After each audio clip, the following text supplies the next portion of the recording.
Cześć! Dziś na warsztacie mam 9. generację Intela. Do tego mam płytę główną Asusa, 16 GB pamięci RAM. Za grafikę odpowiada mój stary RTX 2060. Dzisiaj spróbuję podkręcić ten sprzęt. A ponieważ się na tym nie znam, będziecie mieli na co narzekać. Zaczynamy!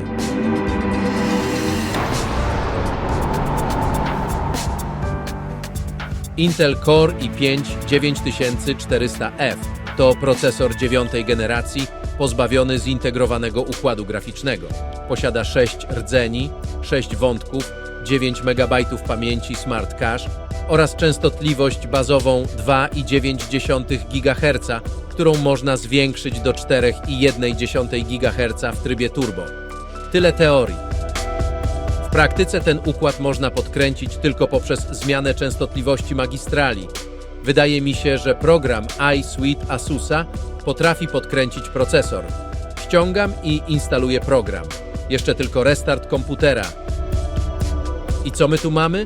I rzeczywiście jest taka opcja. Auto-tuning. Co może pójść nie tak?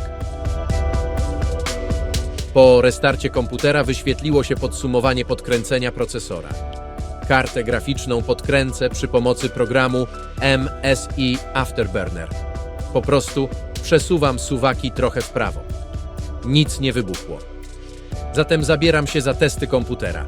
Na początek 3D Mark 11.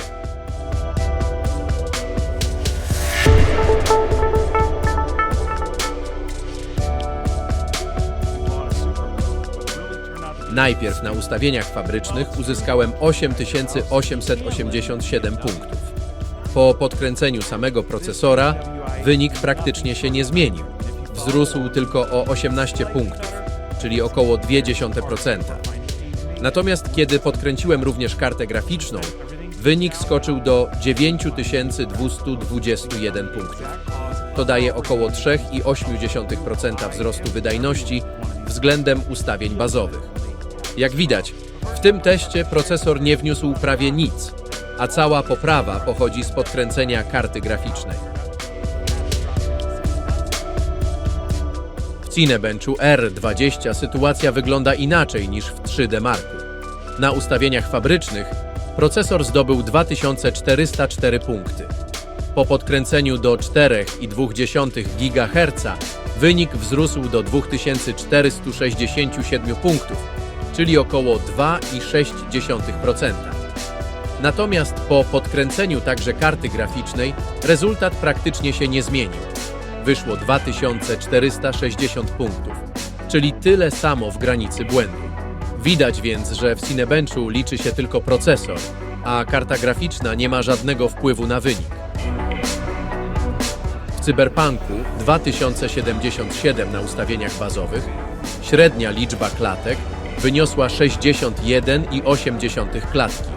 Po podkręceniu procesora wynik praktycznie się nie zmienił.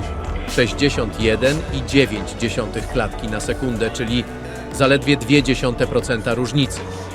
Natomiast kiedy podkręciłem również kartę graficzną, liczba klatek wzrosła do 64,1 klatki na sekundę, co daje około 3,7% poprawy względem ustawień fabrycznych. Widać więc wyraźnie, że w tej grze największy zysk daje podkręcenie karty graficznej, a procesor praktycznie nie wpływa na wydajność. W grze Formuła 1 2022 na ustawieniach bazowych średni wynik to 139 klatek. Po podkręceniu procesora liczba ta wzrosła o zaledwie 1 klatkę do 140, czyli mniej niż 1%. Po podkręceniu także karty graficznej rezultat się nie zmienił. Wciąż 140 fps. Tutaj widać więc, że zarówno procesor, jak i karta graficzna nie dają realnej poprawy, a gra i tak osiąga bardzo dobry wynik ponad 100 klatek na sekundę.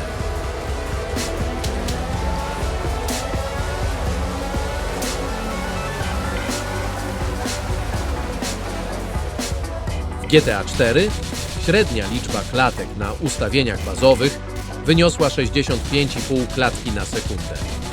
Po podkręceniu procesora wzrosła symbolicznie do 65,6 klatki na sekundę, czyli o 0,1%.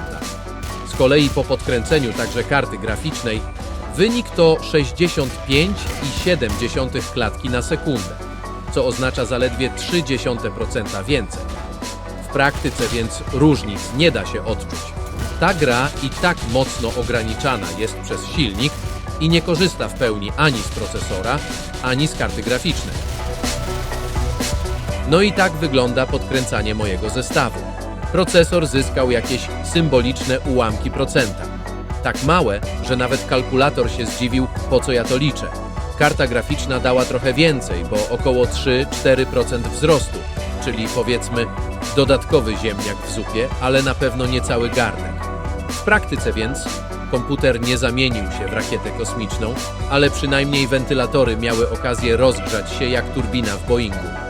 Morał z tego taki. Podkręcać można, ale nie zawsze ma to sens. No chyba, że chcecie dodatkowo ogrzać pokój na zimę. Dziś to na tyle, dzięki za oglądanie. Cześć!